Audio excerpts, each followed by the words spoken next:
Ein wunderschöne liebe Freunde, herzlich willkommen in diesem Video. Es ist wieder Zeit für Frag von Ben. Diesmal mit Frag von Wong quasi. Und Renee kommt auch aus Kanada und ist eine Bildretuscheurin. Und wir werden jetzt auf Englisch weitersprechen, das heißt, ihr werdet nichts mehr verstehen. Und jetzt kommen eure Fragen. Ja.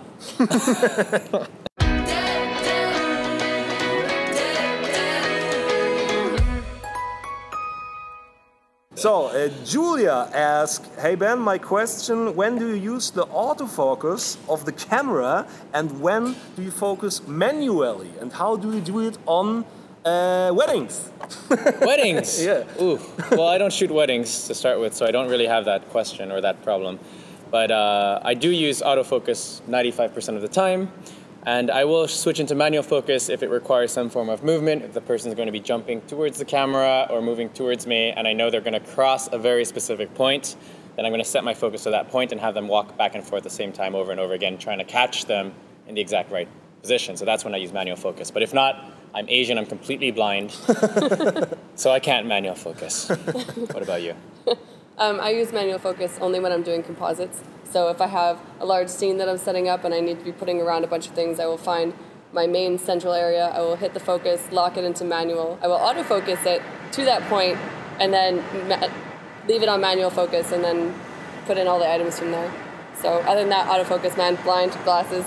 So, Moritz asked, hey Ben, I wanted to ask you if you can get or earn money as a hobby photographer, and if, how? Well, working. Isn't that the $1 million question? Yeah. The question is, I guess, how do you earn money? But the same way you earn money doing anything, by working, by doing great work, and hopefully selling yourself well. I was an engineer and quit my job 2.5 years ago, which means I was a hobbyist the whole time before that. And I shot a lot of events, concerts, I did portraits, I did weddings, and it was just a great way to earn money. And then when I got tired of that, I started doing creatives. And the beginning it didn't pay, I didn't care, I did what I loved. And then eventually it started to pay. So you did weddings? Yeah, Okay. well, not anymore. It's been okay. like 2 years. Okay. So everybody starts with like weddings? No, I actually really like weddings. Okay. I just Why? don't. Why? I don't like weddings. I don't know why. I like weddings because everybody's happy, everyone's smiling, and it's fun. And but they're also always stressed. They always stress the whole day. They only stress. It has to be perfect. It has to be like this, like this. It's not relaxing. I don't know. My clients are not. They were never that maybe bad. It's German. I don't know. Yeah, maybe. I think it's a German thing. It's gotta be the German. It has to be perfect. I didn't have any bridezillas. So. Okay. Yeah, I couldn't do the wedding thing at all.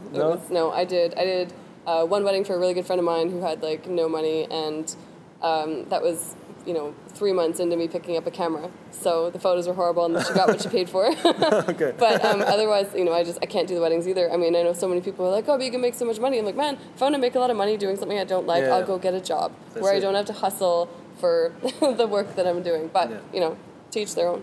Respekt an alle Hobbyfotografen, alle Hochzeitsfotografen, dass ihr das durchhaltet, das ist echt anstrengend.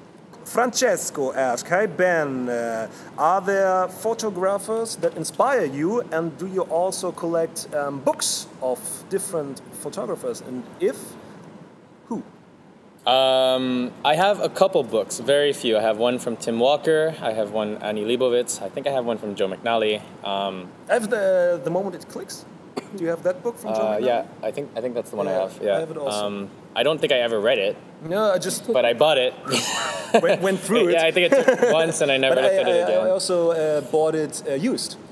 Because they're cheaper, and that's a trick I can tell you. Das ist ein Trick, den ich euch verraten kann. Kauft Bücher ruhig gebraucht. Ja, man muss die nicht neu kaufen. You don't have to buy books new. You can also buy it used, and that's a good thing about books. Yeah, their books are tangible. Yeah, they're timeless. Yeah. For the most part, I read everything on the internet. And you can do it on the beach, and don't pull your reader in the water. Your e-reader. It still might destroy it, though. Yeah. Do you have a book? On the market? Do you have written a book? A Von Wong book? No, I don't actually. Do you plan to do it? Or do you have the question to do one? It's a lot of work. I would much rather shoot than market. I made a book, and I can tell you it's fucking a lot of work. Exactly. Because you have to do all the pictures and put them on the right places. The layouts and I said to myself, if I do a book, I want to write all the stuff myself. Yeah. That's the big thing. Exactly. I never wrote that much since I left school. I love shooting. I like creating new things. So a book is just a lot of work. Yeah. Yeah, it is. Same like workshops and all that.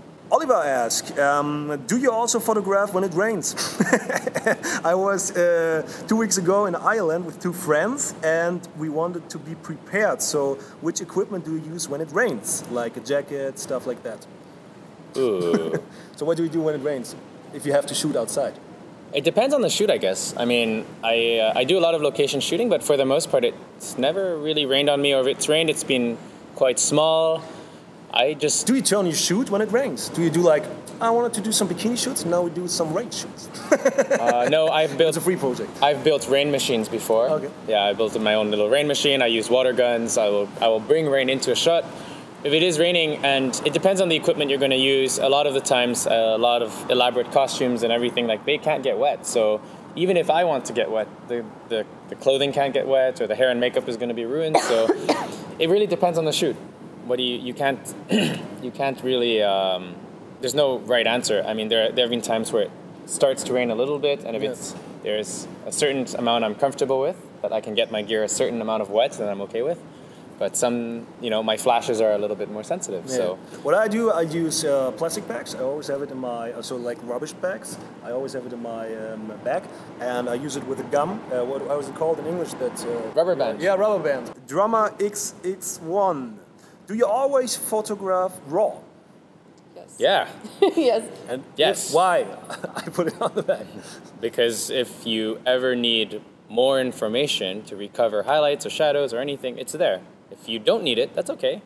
Hard drive space is so cheap. Why wouldn't you get the best quality you possibly can, just in case? I mean, oh, raw for sure, same thing. I mean, and one step further than that, if you're retouching, retouch in 16-bit. Don't retouch in 8-bit. Use that color depth. You're going from 256 color to, what is it, like 16 to the power of 16 or whatever it is. So some big number. We're photographers, not mathematicians. But it's shooting raw and then edit in 16 if you have the hard drive space and you have the computer that can handle it. Yeah. Was ich euch noch empfehlen würde, ansonsten, what I can recommend you is if you retouch, then shoot RAW. If you don't retouch, shoot JPEG. That's what I teach all the time my students, because you don't know how many questions I get. How can I open all of my holiday pictures? I always shoot RAW and I don't have Photoshop, Lightroom, anything else. Lightroom. So yeah, they need it, but if they don't have it, and I know a lot of people who don't want it, they don't want to, how is it called? Retouch their pictures, and if they don't want it, they don't need to shoot RAW. They can shoot JPEG, it's okay, they feel comfortable. If they want to retouch it, then they can shoot in RAW. Live Life Love It asks, how can I get the best out of my smartphone camera? I'm very satisfied with it, but I think I can get some more out of it. Do you have a tip? Wow.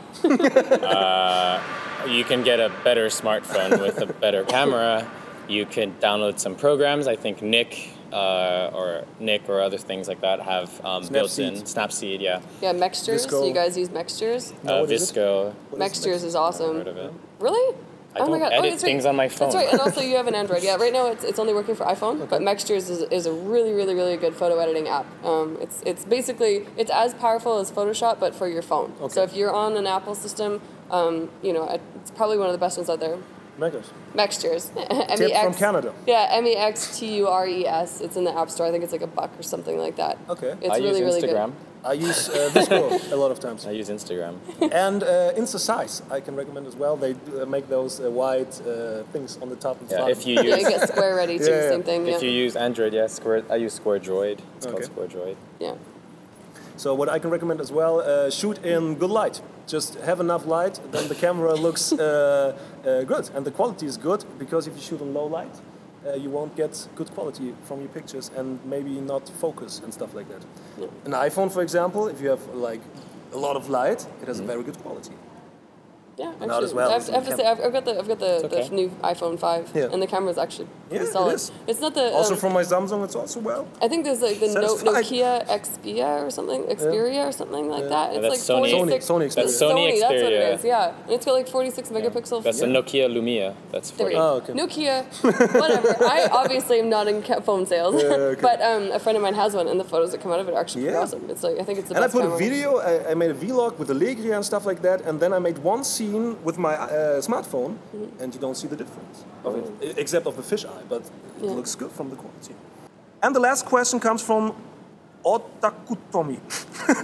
Hi Ben, ich bin gerade, sorry, in English. I'm doing a art project, and I want to do some exhibition. How many pictures should I use for this stuff, and how can I make people come to my exhibition? Do you have any tips? Have you ever made an exhibition? I've done one exhibition in my life. I made the very big mistake of printing out 40 pictures that cost me $2,500. Actually, it's really cheap to print. It's really expensive to frame. So at the end of the day, I would say print as much as you think you can sell. As for building awareness to actually going to your thing, well, hopefully you have people who already like your work.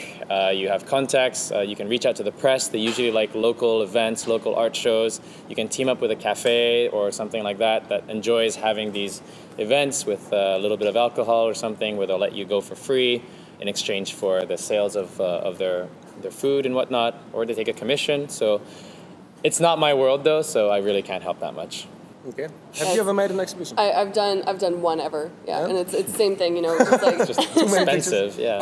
it is extremely expensive to do a proper exhibition. It costs If you a lot have of to money. do it all on your own. If you have to do it all on your own, yeah. What I know some people have done is they will do a pre-sale exhibition, which I don't know the success rate of that, but if you find people who really want the artwork, you have them pay for it ahead of time. They put up the exhibition and Okay, possibly so get more they sales. pay via the internet and see it, Yeah. and then you. Okay. you Pardon me. print it. Yeah. So I know some people who've had success with that, but once again, exhibitions are just not an area where I have a lot of expertise. I had one exhibition, and Also one. it was like 2 years ago, and I had 15 pictures because I made a calendar, and there were 12 pictures, and so I made 3 extra pictures.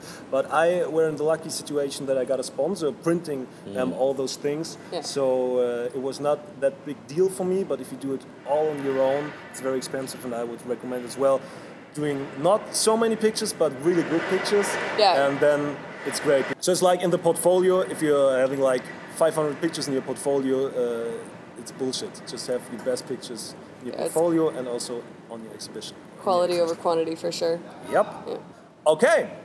Das war's mit Frag von Ben. Heute mit von Wong und Renee Robyn. Ja, Renee